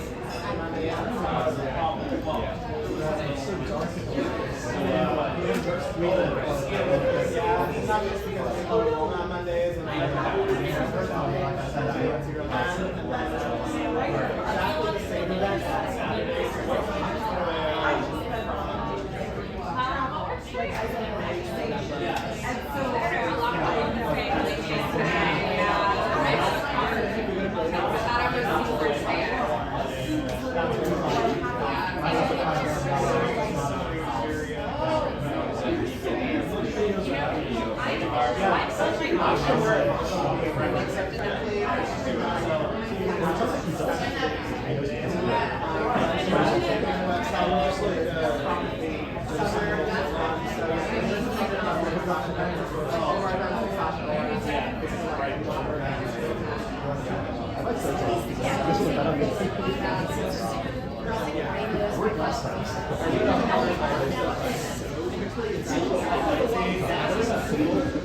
That's Wednesday to Sunday. So those who are like super fast, I do what I can. that's our show.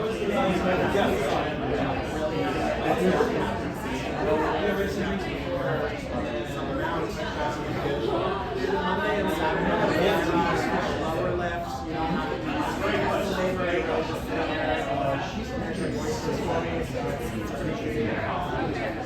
fill up relatively early, but 25th.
Congrats, Russians.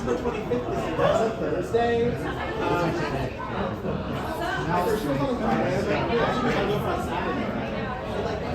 Maybe take off Friday. The open conference. Yes. We're trying to make it make sense.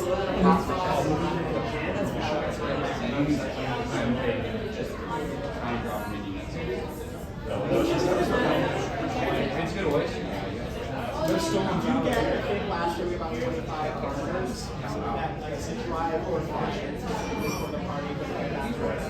No way. Oh, it's like a big thing.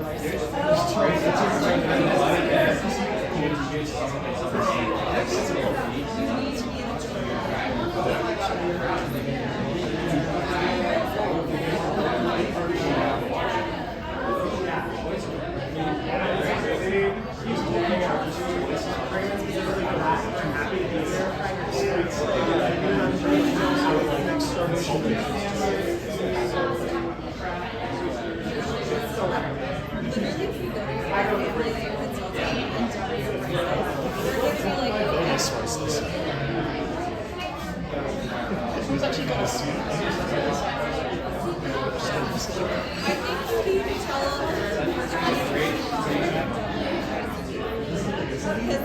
isn't gonna say yes. They're literally just gonna say yes.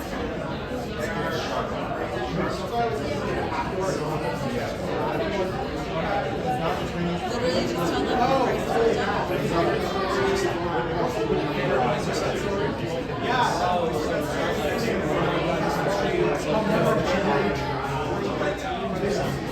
They came to show me.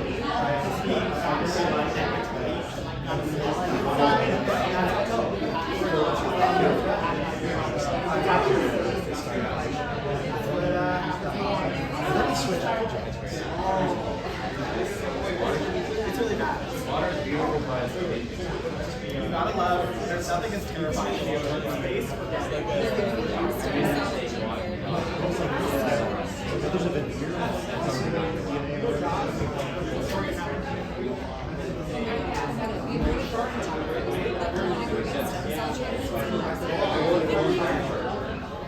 for everything. Stem cells for everything. Is there something it doesn't cure? No, it cures everything.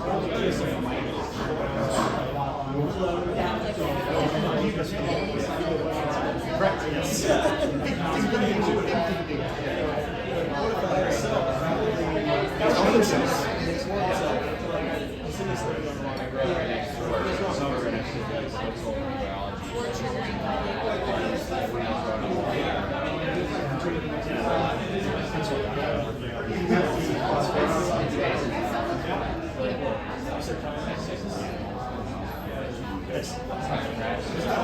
stem cells come from somewhere. And this is Mexico.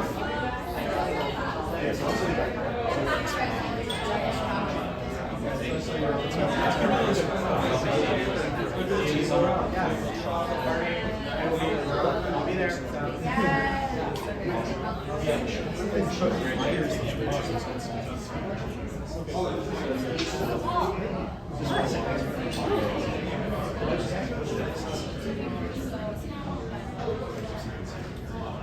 Yeah, I would love for Matt here to do some super sailing in my hair. Yeah, he's like, I think so. Specifically at our sites.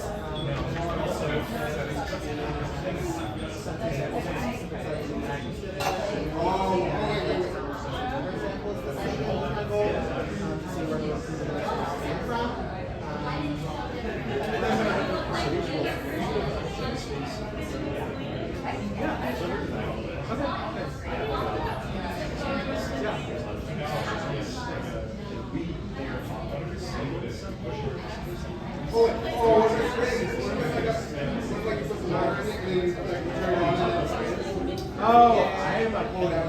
So I don't have to do it after. That's all. Not ceremony. Thank you.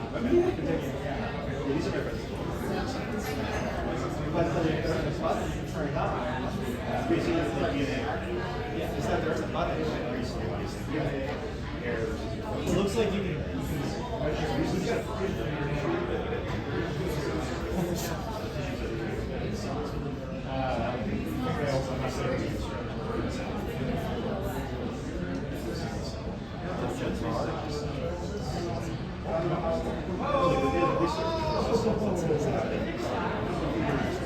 Okay, yeah, okay, so there's no battery. It's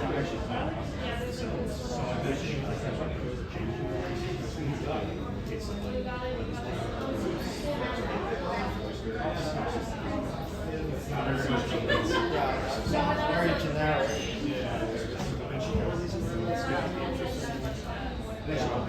So does it mix or does it warm up the coffee? I think it's going to mix. Yeah. So I think in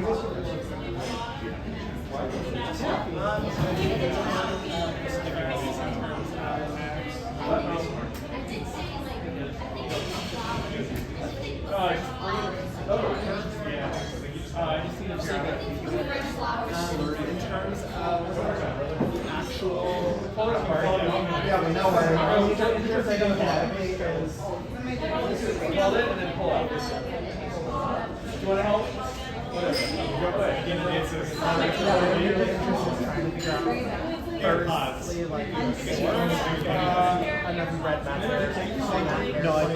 Googled people who work on this. standpoint. Voluntary.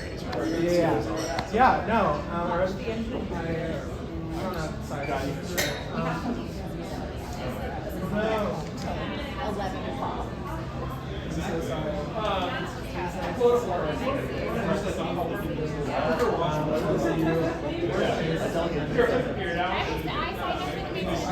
Oh, thank God. Okay, so what we're going to do is model stuff. Yep. But, you know, it'll be a nice flight. Pull this bad boy off. And then, we're going to pull the pipe toward you. What? We're going to pull the pipe toward you. Is that... You know, a friend of me is also a friend. You guys must be like screws. Great amount of production too. Really like do everything. A lot of developers think they need more money. But yeah, my major concern, like in terms of genetics, is trying to figure out the source. Like I said, Harris at least the last 2 years ago that there's no downstream shell larvae. I don't know. Also, why not oyster? You're not putting seed in, you're putting larvae. So seed larvae. So we put larvae in the tank and they're seed oysters basically going out. Seed.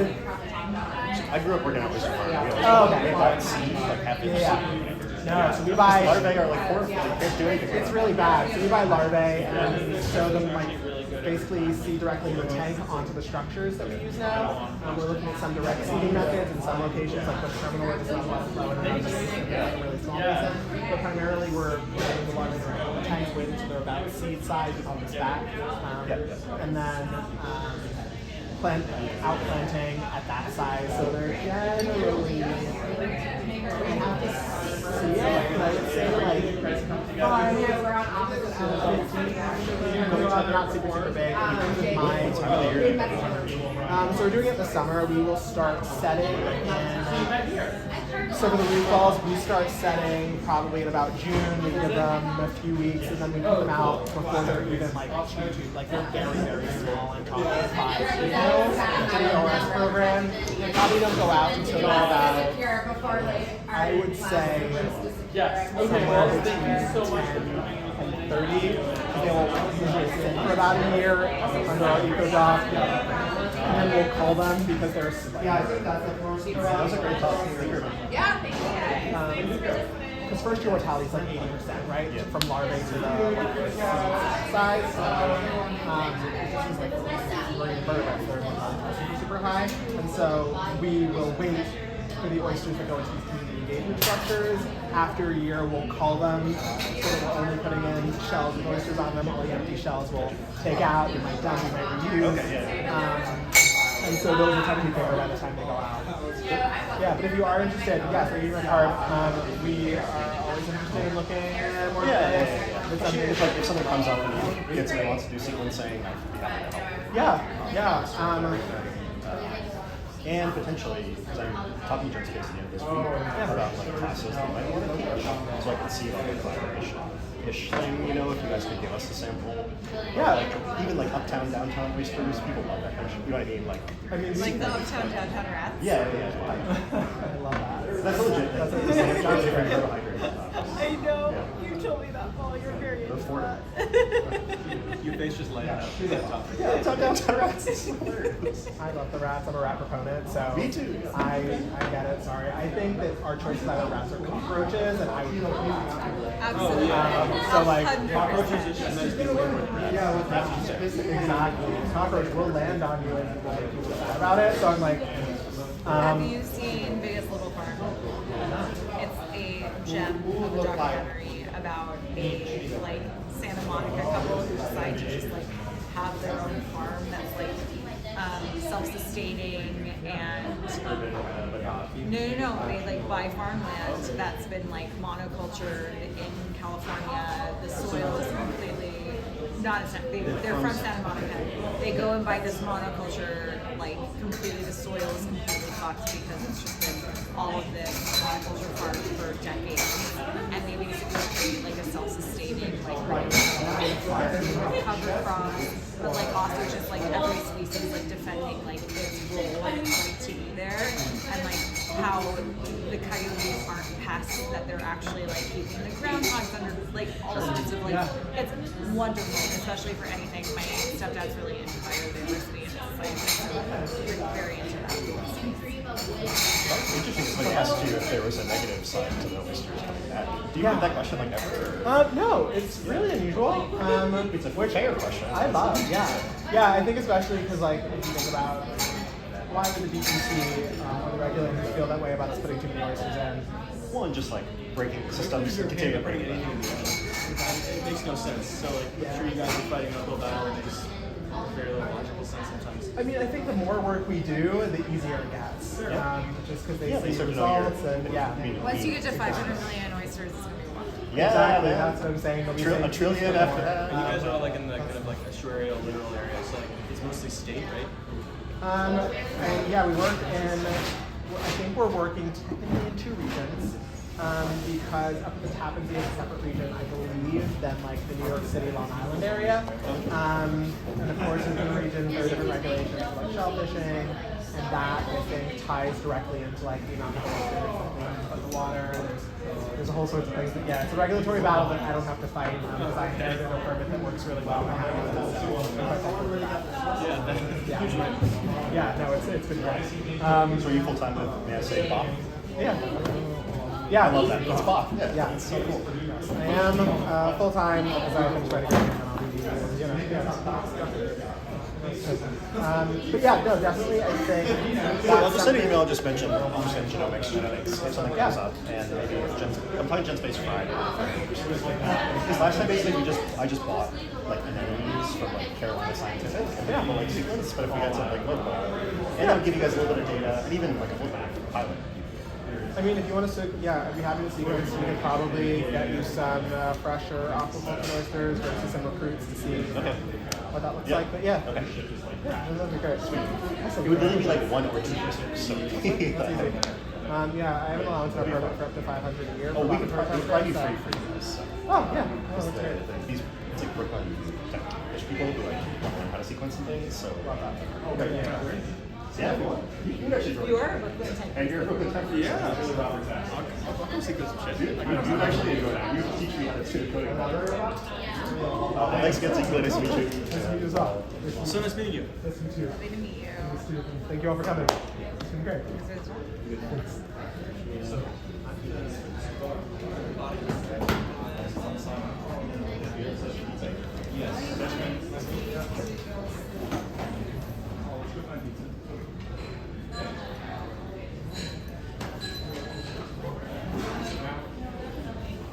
This one's easy to put away.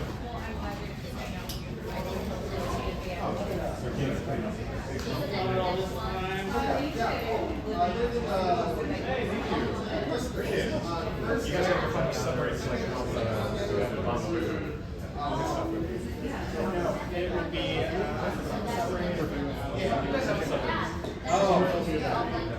I think we're going to be all separate. There are did you sell the summer? Oh, yeah.